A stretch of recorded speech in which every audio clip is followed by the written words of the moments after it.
something that definitely doesn't get enough discussion is how we're playing our chords and melodies. Not just the notes that we're playing, but the sound we're getting from them in order to sound authentic. And what I mean by that is you can get two people playing exactly the same line. One sounds beautiful and flowing, the other sounds like a robot. And we're just going to get into a couple of little basics today about what makes that happen and the kind of thing you can be working on in your own playing. First thing I'm going to do is just take a phrase of this song, Beautiful Love. Just that little phrase there. So we've got a pickup bar there on the top line. 1, 2, 3,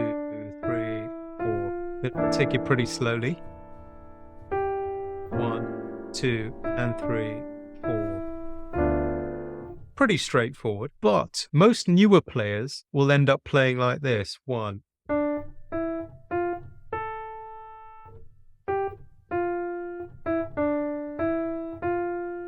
And think it's fine when it isn't, because it sounds like a one-legged horse. It doesn't sound like music. Why? Because, well, a couple of things, but most importantly, let's begin to listen to the ends of our notes as much as we do the beginnings of our notes. So there's a tendency when you start playing only to hear the note you've just struck, played, right? And to forget all about it after that, because there's other things to think about. But if you can start to focus on how a note ends, and if it should even end, or if it should blend into the next note with one breath, if it was on the saxophone or a flute or a trumpet, then you can start to get some more natural lyrical sounds from your playing. So for example, how about if we played, I'll take it a bit quicker, 1, 2, 3, 4, 1, 2, 3. I haven't even improvised anything yet or changed what's written. But already you could probably hear, just by joining it up and making it more legato, we've already got something that's going to sound more authentic. If you're enjoying this lesson, would you please give it a like and subscribe to the channel, hit the notification bell so you know when there's a new video. A positive comment in the comments section really helps as well. And if it's time to level up your playing and get some freedom, then consider joining us on Jazz Skills. More about that at the end. For now, let's get back to the lesson. That's where phrasing can start to come in as well, because you don't have to phrase in exactly the same way I would phrase. So by phrasing now, I'm talking about where little breaths might happen. There's no particular right and wrong, unless you're, of course, singing the lyrics, in which case it can sound very unnatural to put breaths in certain places. But you may breathe somewhere else, I may breathe somewhere else. It doesn't really matter. The best advice I got about phrasing was from my first teacher, Leon, who said, Sean, phrase well, phrase badly, but for God's sake, phrase. And I think that was really good advice, because it just tells you that it's a personal thing. But if there's a complete lack of phrasing, then it really shows in the music. So I've just taken a little section of the tune here, that first line being the pickup, and it really starts where we've got this B here, okay, the B section. Now, with phrasing, what we're thinking about is how the line is said. Now, this may include changing notes and rhythms and all that stuff in jazz, and, articulation and loud and soft, and all of those things come into play. But right now, let's just look at the simple stuff that gets overlooked at level 1 and level 2. I'll put my levels below so you know what they are if you haven't seen them before. But just deciding where to breathe can make all the difference. First of all, be legato by default, joined by default. But I'm going to have a little breath just after that first note. Now, this will depend on if you're singing lyrics or not. Of course, it won't always make sense if you have lyrics to breathe wherever you like or wherever you hear it. So here goes. 1, 2, 3, 4, 1. Little breath. 3, 4, 1. Okay. Now, maybe yours is somewhere else. That's fine if you hear it somewhere else. Maybe, I don't know, let's see either this note or this note. I'll pick one of those as I go and see which one sounds like it can work to me. 1, 2, 3, 4, 1.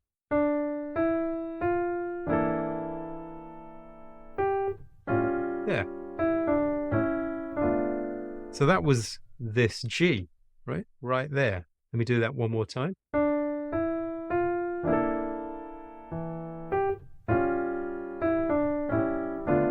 Yeah, that was the G. Fine. So just deciding where there may be a breath makes all the difference. There shouldn't just be little breaths everywhere just because on the piano we can play without a breath, because we won't sound natural like other instruments. This also goes for our chords. So I see this a lot with new Jazz Skills members, where they start playing chords and comping exercises, and actually they're playing pretty good rhythms and very good ideas as well. However, the execution of them shows that there's no thought or not enough thought to the ends of the notes. This is what I mean. Let me give you an example. So this is the kind of playing that will not pay attention to the ends of the notes on purpose. I'll play as badly as I can. Here we go.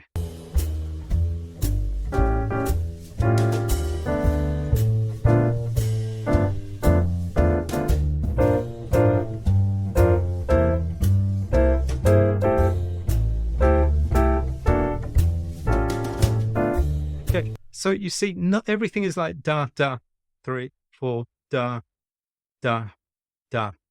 Think like a horn section in Ellington's big band or something like that. Da, da, 3, da, da, da, dee, da, ah. The way a horn section may do something, right? And then you'll always hear that intention of the sound you're looking for. This is the kind of thing I mean. Similar ideas. I don't know if they'll be exactly the same, but you'll hear the ends of the notes and the lengths of the breaths in the phrases. Here we go.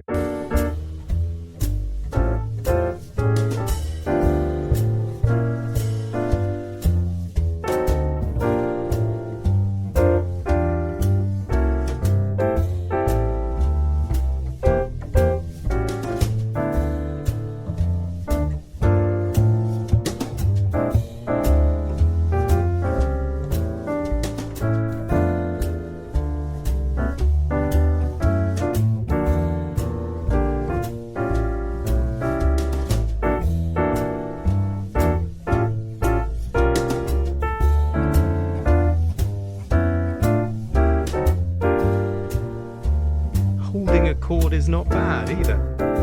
Do you notice that I'm not playing any pedal when you're trying to swing your chords in this kind of walking bass type of sound, where you've got this sort of from the bass player?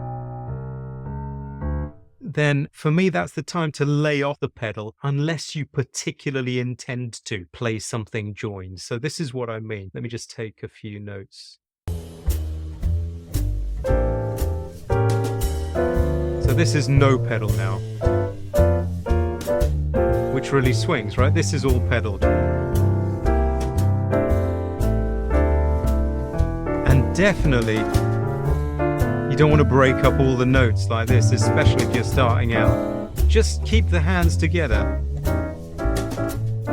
If you're going to, then at level 3, yes, there are movements.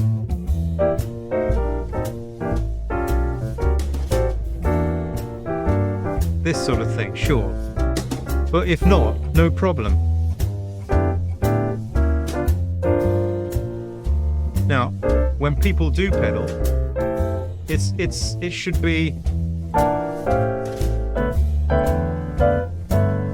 because there's really a reason to do it, right?